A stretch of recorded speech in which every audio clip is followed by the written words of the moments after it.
Can you believe there's even more Pokemon yet to be discovered in the Galar region? Yeah, I would like to believe that we have more than 20 Pokemon in the new Pokemon game. Some of you may have encountered these Pokemon already, but we'd like to share with you some of our findings. And here we go, guys. We have another Wednesday update from the Pokemon Company. This time, though, we don't even have a new trailer, just a drop of new Pokemon. But if you end up enjoying the video anyways, don't forget to leave a like, share with your friends, and use code Verlisify for 30% off your G Fuel order until December 26th. But I really like these videos. Like last time when we were breaking it down, we got to learn some really cool information about Inteleon. What is it, like Mach 3 bullets and also has a knife hidden in its tail? Dude, this Pokemon's amazing. So I like that this goes beyond the Pokedex, and it's a fun little way of expanding what we know about Pokemon Sword and Shield. It seems like it's been received pretty well. Meet Centiskorch, the Radiator Pokemon. Centiskorch is known for being belligerent and will attack anything that gets too close. So be careful, trainers. And then, new Pokemon discovered, guys! Despite its massive size, Gigantamax Centiskorch is capable of astounding speeds. What?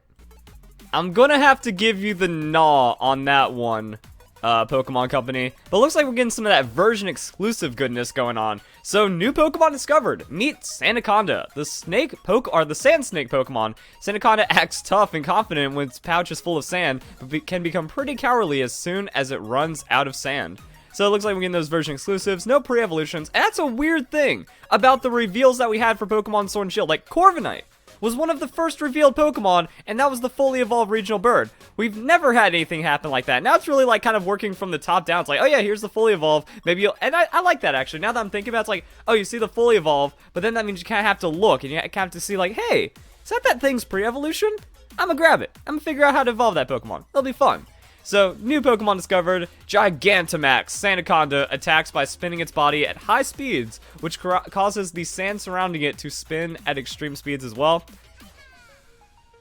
It's an interesting thing. It's interesting. New Pokemon discovered Stonjourner. So now we're also getting into that version exclusive. The big rock Pokemon. Stonjourner has a body made of various stones, and it acts by moving these stones like arms and legs. Mysteriously, Stonjourner come together from all over once a year, forming an evenly spaced ring. Really? Oh, that's hilarious. I love it. I wonder what compels these Pokemon to become a hinge made of stone. Fascinating. New Pokemon discovered. Meet Ice-Cube, the penguin Pokemon. Ice-Cube doesn't sweat the small stuff. It marches to the beat of its own drum. What? Is that actually like Ice-Cube's dex entry or something?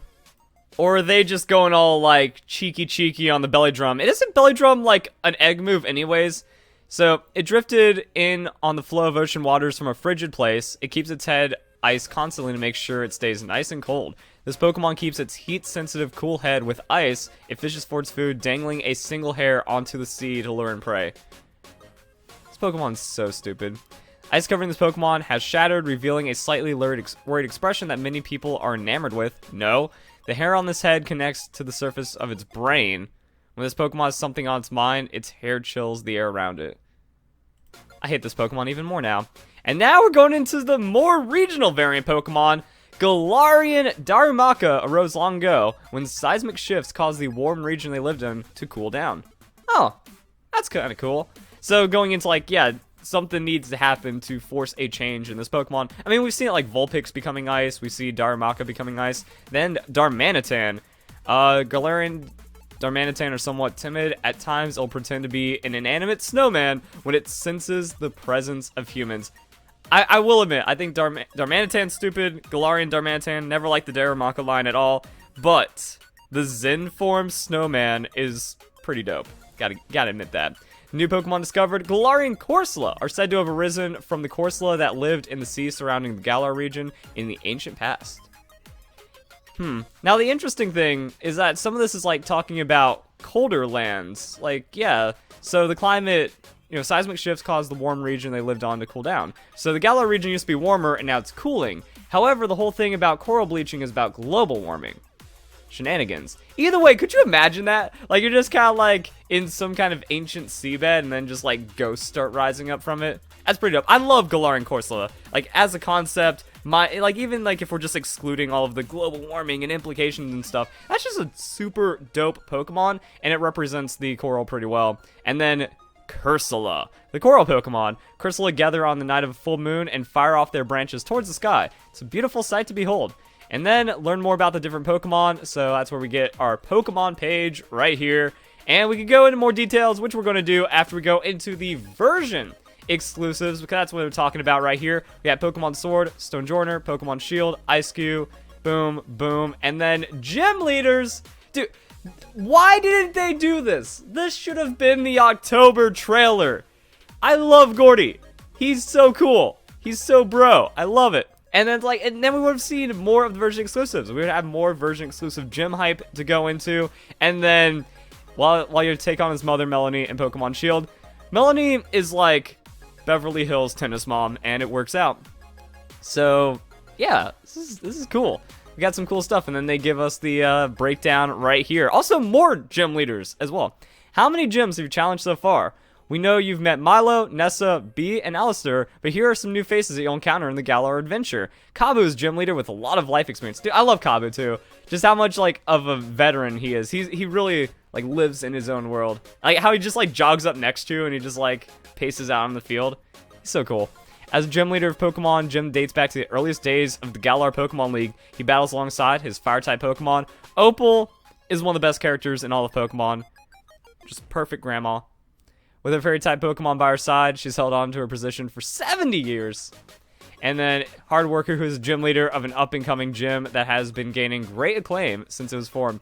That's what I like about Gordy. You know, Mom handed it down to him in this alternate generation version timeline, and Gordy's just like chilling it out. So Melanie is Gordy's mother, and the only gym leader able to boast that she has never once lost to Rayhan. I wonder why. It's not that you're like an Ice-type trainer against a Dragon-type trainer or anything like that. I mean, like, Gordy also feels like he just takes the fame and prestige of being a gym leader and really caps out on it. That's why I like him so much. Pierce, so he loves his gym and his friends. And then we see Rayhan. Dragon-type Pokemon user, big fan of fashion and cultivating his social media presence. I've talked about this as well. Like, Rayhan is so perfect for today's era and what it means for, like, the Galar region. Like, if Pokemon was real, people would be cultivating that online social media presence and then using it for benefit. I mean, it's already happening in the Pokemon community right now with, like, scumbag Poketubers and stuff just farming their audience for those views. But I would like to imagine a more humble and honest world, especially if you are, like, one of the most popular people ever. Rayhan not missing a beat. Oh, no. Hose mad, I love it. There would be more if Galar didn't have one of the lowest totals of new Pokemon.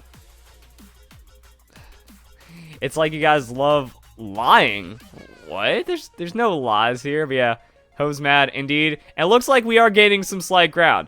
101 idiots, 132 good people. And then we can like go to the gym leader page and check out some of these Pokemon details. It's got a lot of stuff going on here. And like the weird thing is like the evolution counts as a new generation 8 Pokemon, but then the pre-evolution is the Galarian. So that's the thing. And I don't really care too much about the details on the Gigantamax. So do we got anything else? But in general, likes to spend its days standing in a field, watching the sun's progress, enjoying its quiet life. That's down. So yeah, like the entry kind of goes off one Pokedex entry and then like some new information. So we got some pretty wild stuff over there. And then Power Spot. What's the Pokemon Company have to say about Power Spot? Stonejourner's ability Power Spot is a new ability introduced in these titles. Energy gathers around Stonejourner and powers up the moves of its allies. Make the most of this ability, double battles and max raid battles to support your allies. I love it. When no Stonejourner is on your side, Volt Tackle. When Stonejourner is on your side, Volt Tackle. There's the damage. They need to show a KO. But I think that's a meme right there. When when you have this versus when you don't have this. Oh. Sandaconda, Sandspit. What? So that's weird. Normally this should be blue. Okay. So the sand pouch protects its head. Sandaconda covered its head with an inflated sand pouch, protecting itself from outside attacks. The sand pouch is able to store over 220 pounds of sand at a time. So it's highly elastic and thick that even Durant's pincers can't pierce it. 144 pounds. Got it. Expels sand with great force, creates a sandstorm. Sandaconda's ability Sand Spit is a new ability introduced in styles. When Sandaconda is hit by an attack, it sprays sand from its pouch, creates a sandstorm. During a sandstorm, Pokemon that are not rock, ground, or steel take damage every turn. It's basic stuff, Pokemon. Ice Cube, we just kind of went over it. A drifter just living at its own pace. Ice Cube marches to the beat of its own drum. It doesn't sweat the small stuff. It's often seen floating aimlessly in the sea, with only its ice-covered head peeking out of the water. It's not unusual to find it washed up on distant shores. Even when it arrives in new lands, it doesn't panic or get upset. It uses its great adaptability to simply carry on living. Nah. And we talk about the Ice Face and all those shenanigans. Scent Scorch, flames overflowing from within its body, violent belligerent disposition, 1500 degrees Fahrenheit. As you can tell, there's some Pokemon I am more interested in than others. Body overflowing with spirit energy. After continuing to store up the energy it has absorbed from other creatures so long, Corsola has lost its corporeal body. Maybe we should look at the Corsola one first, because yeah, that's the thing that just kind of like absorbs energy through its branches. That's kind of dope. The semi-transparent branches that grow from its body are not actually corporeal. They are incapable of causing injury or pain. However, if an opponent comes in contact with them, these branches will take root in the victim's body and absorb its life force, leaving them unable to move. Is that really what corporeal means? That it has form, so that means it is like ghost transcended into physical form to damage. But since it doesn't have like physical damaging effect, then it's not corporeal. Got it. Way to go, Pokemon, with your deep lore. But that's now the strength set makes sense. That's pretty cool. But it loses recover because it can't recover because it's dead. Its form reflects the sea it once lived in. Huh. It's said that this form arose from the Corsola that lived in the sea surrounding Galar region in ancient past, and that lost their lives due to a meteorite impact in the area. They're often, yeah, that's global warming, guys. Meteorite. Are they talking about? Was it the younger Dryas or the older Dryas? I watched Joe Rogan, and there was that one dude that was talking about like that meteorite impact. Yo. So they are often found in living in places that were once seabeds. It's said that they sometimes attack humans and Pokemon they come in contact with. But it's so happy. Why would it attack anyone? And then that's where we get into this one. So it steals the energy from creatures, lost its corporeal body, its spirit energy overflows and now pours out of its former shell. So it pretty much steals life until that happens. And then that makes sense. We got like that, you know, ooze, the ectoplasma, and then just the shell of its old coral self. Perhaps Corsola enjoy the new lightness from the form it gives, because sometimes it's spotted bobbing along as it wanders. So, we got some pretty cool stuff. Galarian Darmanitan, yeah, the Zen mode. Hidden ability. I like that they make the, they make the clarification there. So, some Galarian Darmanitan can have the ability Zen mode. A Galarian Darmanitan with this ability will ignite with fury and change form if its hit points drop to half or less of its max during battle. Its dormant fire sac. Oh, that actually makes so much sense. I never thought about it that way. Because Galarian Darmanitan would still be a Darmanitan at heart in some way with its fire. So that means, like, even this has an implication for all regional variant Pokemon. That whatever, like, history they have from their older selves is still dormant within them. So the fire inside of Darmanitan can still be unlocked through its Zen. If it goes back into the Zen, it can find itself. So the dormant fire sac, long neglected in the Pokemon's cold environment, blazes back to life. The usually gentle Darmanitan runs wild, maddened by its fury, and rampages about, spewing fire without any care for its surroundings. Nice. And then Guerrilla Tactics. Galarian Darmanitan's ability, Guerrilla Tactics, is a new ability introduced in these titles. If Darmanitan has this ability, its attack stat goes up, which increases the physical damage it inflicts on targets. However, it gets so fixated on the first move that it can't use any other moves. And then there's the classic Icicle Crash. Boom. Then Snowball Fights, adapting to the cold. We got all that other stuff. And I think that's it for today, trainers. So yeah, we got an interesting batch of new Pokemon. I'm just trying to like think about, like, it's so hard to disconnect this from what we had with Pokemon Sun and Moon, to be honest, where it's like, yo, so many new Pokemon. This, like, now that we're getting every 2 weeks, we got starters and we got some other like information 2 weeks ago, and now we got this information, got the full drop and all kinds of crazy stuff going on. I'm just like trying to think about everything now, and yeah, it's like if we just had, instead of one trailer every month, we could have gotten 2 trailers every month and have this information and kind of know what's going on with Pokemon Sword and Shield. And the thing that I find sketchy is that they're still kind of showing the best of the decks. Now, there's still some Pokemon I really dislike, like Duraludon, Roly-Poly. Ice-Cube is one of the worst abominations. But I mean, you see that, you're like, oh, that's gonna be a cool Pokemon. And then you see that, and you're like, oh, never mind.